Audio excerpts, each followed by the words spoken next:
Big Boss reality show season 7 ఇప్పటికే నామినేషన్లో 9 మంది కంటెస్టెంట్స్ ఉన్నారు. అందులో ఒక నామినేటెడ్ కంటెస్టెంట్ సేవ్ అవ్వడానికి బిగ్ బాస్ అయితే సరికొత్త టాస్క్ అయితే ఇచ్చేయడం జరిగింది.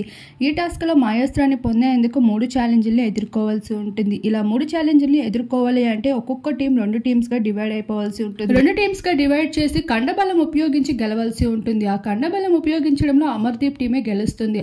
ఇంకొకసారి బుద్ధిబలం అంటూ 2వ ఛాలెంజ్ కూడా ఇవ్వడం జరుగుతుంది. అందులో కూడా అమర్దీప్ టీమే గెలవడం జరుగుతుంది. మహాబలి టీం ఓడిపోవడంతో అమర్దీప్ టీం వాళ్ళ మధ్యనే మరొకసారి థర్డ్ టైం టాస్క్ అంటూ బిగ్ బాస్ అయితే ఇవ్వడం జరుగుతుంది. అలా ఒక్కొక్కరి చేతిలో బాల్స్ ఇచ్చి ఆ బాల్స్ ఎవరుగా ముందు బౌల్లో వేస్తారో వాళ్ళే ఎక్కువగా వేసినట్లయితే వాళ్ళే విజేతగా నిలిచి మాయాస్త్రాన్ని పొందే అవకాశం దక్కుతుంది అంటూ బిగ్ బాస్ సరికొత్త థర్డ్ ఛాలెంజ్ తో వచ్చేయడం జరుగుతుంది.